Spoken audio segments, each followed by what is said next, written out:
Lecture number 11 of biochemistry, first semester, course titled Biomolecules. So this video is the continuation of last lectures, which was on the classification of carbohydrates. What we learned so far is that we learned about introduction and definition of carbohydrates, and after that we learned about classification of carbohydrates. We have seen there is two major classifications, simple and complex. Under the simple it comes monosaccharides and disaccharides, and under the complex there is polysaccharides. So we discuss about the monosaccharides and their subclassification on the basis of carbon atoms and types of functional groups. So today we will continue forward. So आज हम देखते हैं disaccharides के बारे में और glycosidic bond के बारे में. तो डाइसैकेराइड क्या है? Simplest and most common oligosaccharide है, यानी कि सबसे सिंपल और मोस्ट कॉमन ओलिगोसैकेराइड है. ओलिगो मीन्स फ्यू, सैकेराइड्स यानी कि फ्यू मोनोसैकेराइड से बना होगा, तो इसीलिए ओलिगोसैकेराइड्स कहते हैं. तो ये सबसे simplest and most common oligosaccharides होता है. They consist of two monosaccharides join by O glycosidic bond. उसमें क्या होता है कि दो मोनोसैकेराइड होता है, they are join by an O glycosidic bond. ठीक है. A bond formed between anomeric carbon atom of monosaccharide and oxygen atom of an alcohol is called glycosidic bond.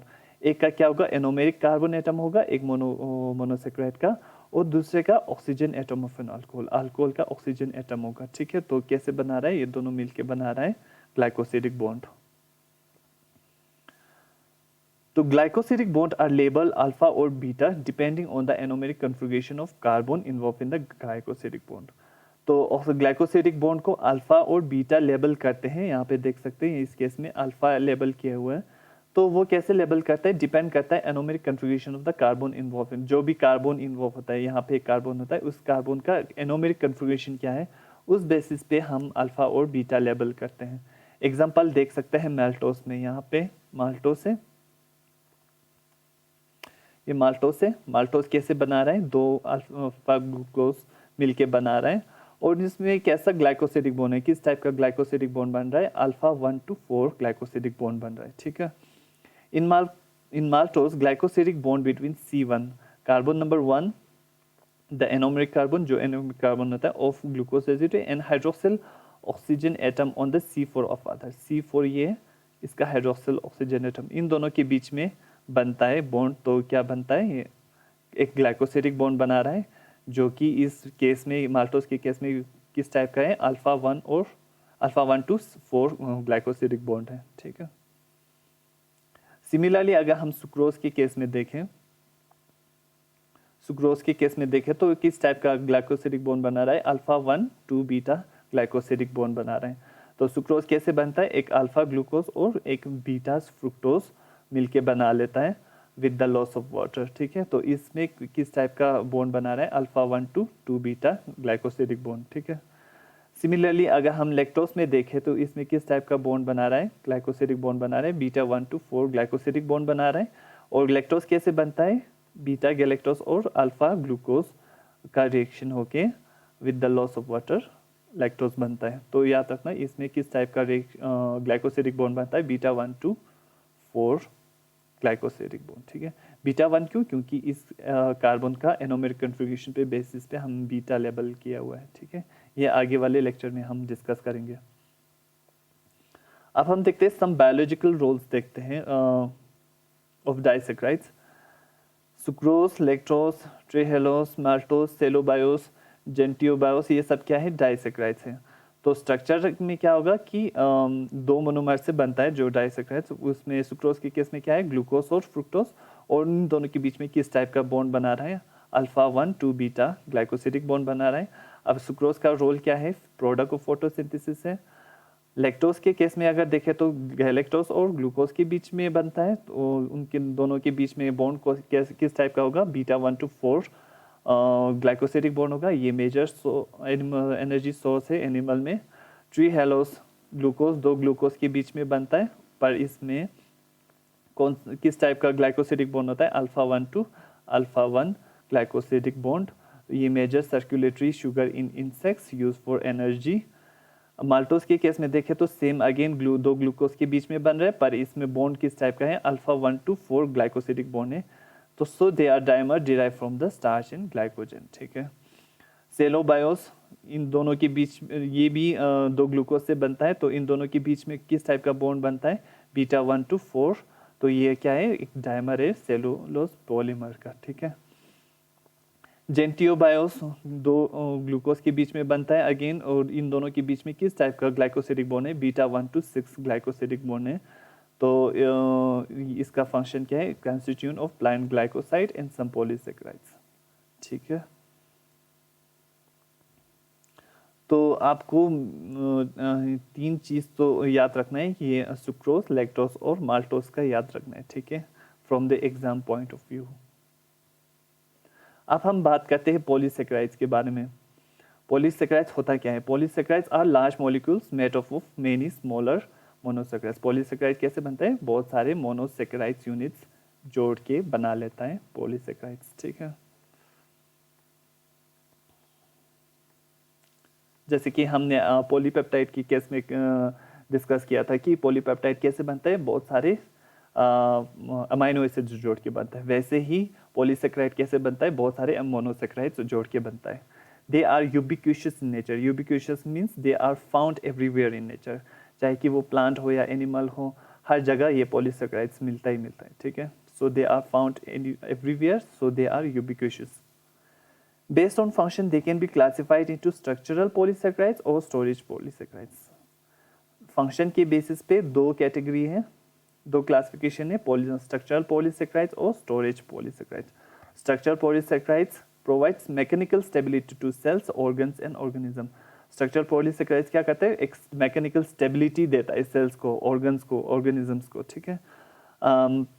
Mechanical stability कैसे समझे, जैसे कि इंसेक्ट्स का covering जो होता है उसमें क्या होता है, वो एक हार्ड होता है, काइंड ऑफ एक्सोस्केलेटन, सो उसमें कार्बो स्ट्रक्चरल पॉलीसेकेराइड्स होता है, ठीक है। तो इसीलिए इंसेक्ट्स को एक प्रॉपर स्टेबिलिटी देता है, शेप प्रोवाइड मेंटेन करने के लिए, ठीक है।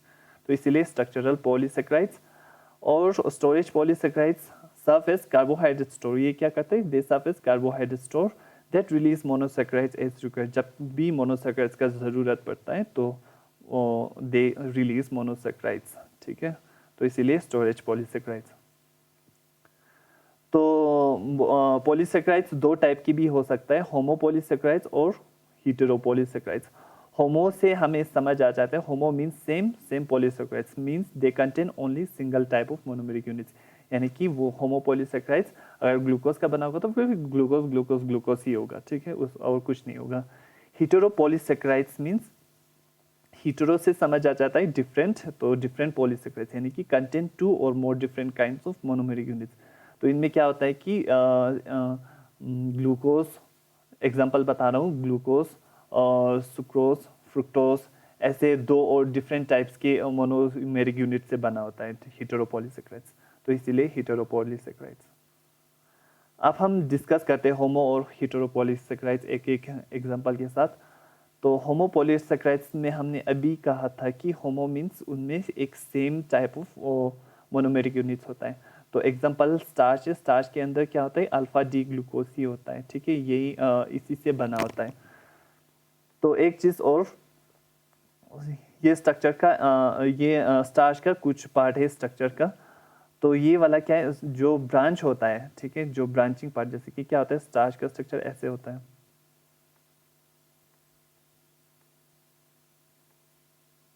ठीक है, कुछ इस टाइप का एक नेटवर्क होता है,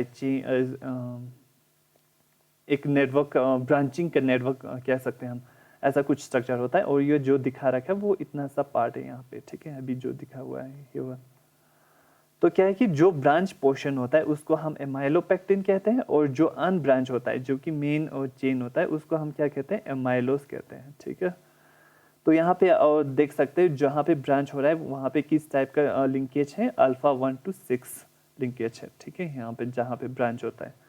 तो आपको और ये एक चीज़ ये है कि branching after 25 to 30 alpha D glucose residues, यानी कि ब्रांचिंग कब कब होता है, हर 25 से 30 अल्फा डी ग्लूकोज रेजिड्यूज के बाद ही ब्रांचिंग होता है, यानी कि यहाँ से यहाँ तक दो ब्रांचिंग के बीच में क्या होता है, 25 to 30 alpha D glucose residues होगा, यहाँ पे जैसे कि यहाँ पे alpha D glucose alpha D glucose alpha D glucose है, तो वैसे ही क्या होता है, वैसे ही 25 से 30 के बाद ही ब्रांचिंग होता है। तो दो ऐसे ग्लूकोज के बीच में किस टाइप का बॉन्ड बना रहा है, अल्फा 1,4 लिंकेज, ठीक है।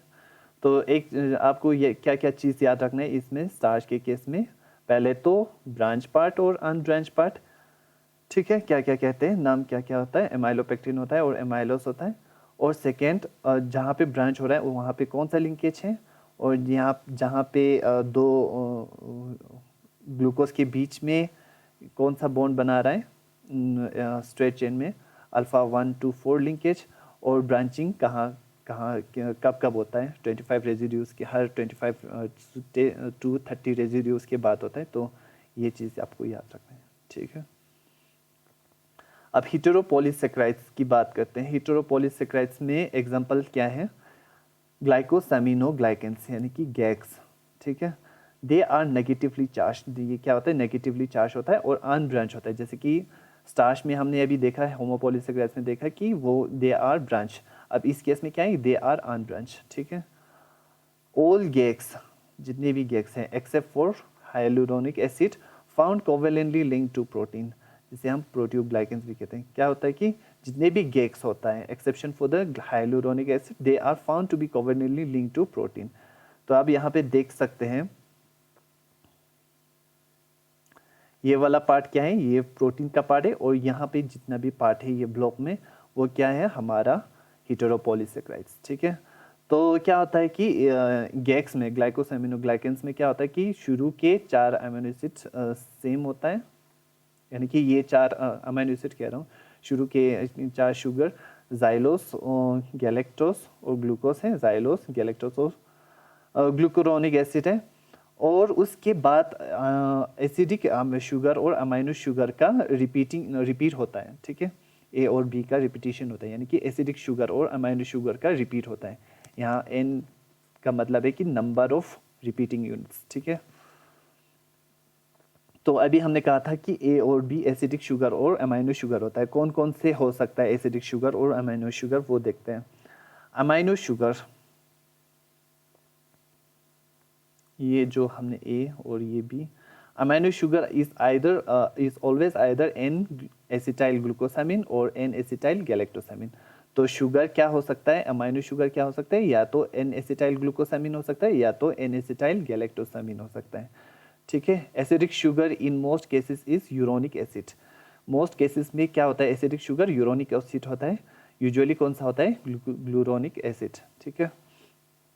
सिंपलेस्ट ग्लाइकोसैमिनोग्लाइकेंस यानी कि सिंपलेस्ट गैक्स कौन सा होता है, हाइलुरोनेन होता है, यानी कि हाइलुरोनिक एसिड होता है, जिसमें क्या होता है, contain alternating residues of D glucuronic acid and N acetyl glucosamine. N acetyl glucosamine क्या है, अमाइनो शुगर है ए वाला, और ये डी ग्लूकुरोनिक एसिड क्या है, एसिडिक शुगर है बी, ठीक है।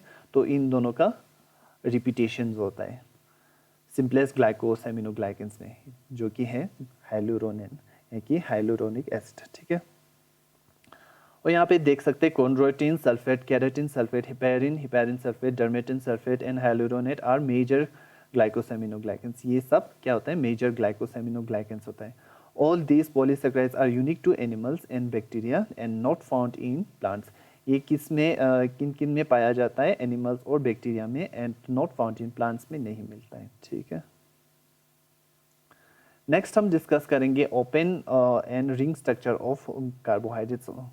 हमने शुरू में देखा था कि कार्बोहाइड्रेट का हमने ओपन स्ट्रक्चर देखा था। आज हमने देखा बीच बीच में आ रहा था कि एक उसका क्लोज स्ट्रक्चर भी आ रहा है, ठीक है, क्लोज स्ट्रक्चर भी आ रहा है कार्बोहाइड्रेट का। तो हम देखते हैं कल नेक्स्ट लेक्चर में कि कैसे ये वाला open structure close ring structure में कन्वर्ट हो सकता है, कैसे बन सकता है। तो हम ये नेक्स्ट लेक्चर में डिस्कस करते हैं।